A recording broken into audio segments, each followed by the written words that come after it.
प्यारे बच्चों, आज हम समझेंगे शुक्रजनक नलिका का सचित्र वर्णन। यानी ये नलिका क्या होती है और इसके क्या कार्य होते हैं, ये कहाँ होती है, ये चीज़ें याद होना ज़रूरी है।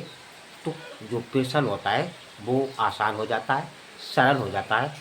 बरसात बहुत अधिक तेज़ी के साथ हो रही है, लाइट की व्यवस्था नहीं है, चीटें भी यहाँ तक आ रही हैं, लेकिन फिर भी हमने सोचा आपको ज्ञान कुछ ना कुछ जरूर देंगे बच्चों। तो ना ज़्यादा लंबा ना ज़्यादा चौड़ा, आपके लिए एक मजबूत ज्ञान का हथौड़ा। तो हम समझते हैं सुकुरजनक नलिका के बारे में। तो ध्यान से सुनिए, एक ही बार में आपको याद हो जाएगा, हमें पूरी उम्मीद है। आसान तरीके से समझा रहे हैं, तो सरल भाषा में। तो शुक्रजनक नलिका का सचित्र वर्णन, ये हमने यहाँ चित्र बनाया है। अब इसमें नाम है, सर्तोली कोशिकाएँ हैं, ये इंटरस्टिशियल सेल है, कोशिकाएँ हैं, और ये स्पर्मेटोगोनिया है। तो ये क्या क्या होते हैं सब कुछ समझेंगे। तो ये शुक्रजनक जो नलिका होती है, ये वृषण में पाई जाती है, जिसको टेस्टर बोलते हैं। और इसका कार्य जो है वो यानी शुक्राणुओं यानी स्पर्म का उत्पादन करना। क्योंकि स्पर्म कहाँ बनते हैं, लोग बताते हैं कि वृषण में, ठीक है, लेकिन वृषण में कोई ना कोई बनाता होगा, तो वो होती है शुक्रजनक नलिका।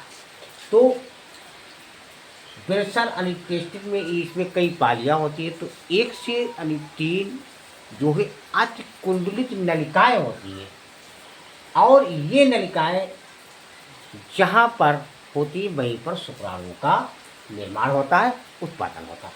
आगे इसमें और भी आता है, जैसे शुक्रजनक नलिका की संरचना के बारे में समझेंगे। इसमें नर जरम कोशिकाएं होती हैं, जिनको बोलते हैं स्पर्मेटोगोनिया। यानी नर में होते हैं ना, शुक्राणु नर में बनते हैं, तो उसको नर जरम भी बोलते हैं, स्पर्मेटोगोनिया बोलते हैं। ये कहाँ होती है, ये भी भाई शुक्रजनक नलिका के अंदर होती है। क्योंकि शुक्रजनक नलिका वृषण में होती है, टेस्टर में होती है, तो उसी के अंदर यानी नर जन्म, जिसको स्पर्मेटोगोनिया बोलते हैं, ये नलिकाएं भी शुक्रजनन यानी नलिका के अंदर होती है, तथा अर्धसूत्री विभाजन यानी मियोसिस के द्वारा ये स्पर्म का यानी शुक्राणुओं का निर्माण करते हैं।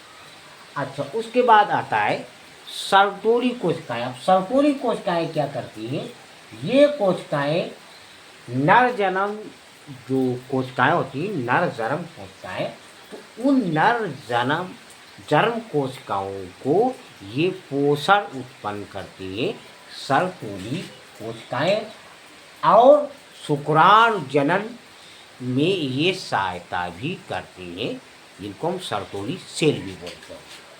उसके बाद अंतराली कोशिकाएं, जिसको इंटरस्टिशियल यानी सेल बोलते हैं, या इसमें एक लेडिंग कोशिकाएं होती हैं। या ये क्या करती है, ये कोशिकाएं शुक्रजनक नलिका के बाहर, शुक्रजनक जो नलिका होती है उसके बाहर, जिसको अंतराली स्थान में पाई जाती हैं।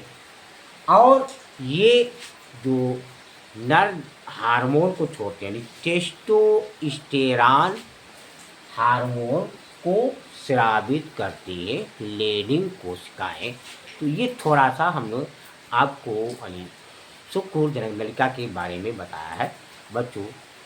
लाइक सब्सक्राइब कमेंट कहते कहते तो मुँह थक गया है, लेकिन आपको ज्ञान देते देते हालांकि कुछ नहीं हुआ है। आपकी मर्जी है, लाइक सब्सक्राइब कमेंट करें या ना करें, बच्चों की मर्जी होती है। तो हम कल फिर मिलेंगे अगली वीडियो में।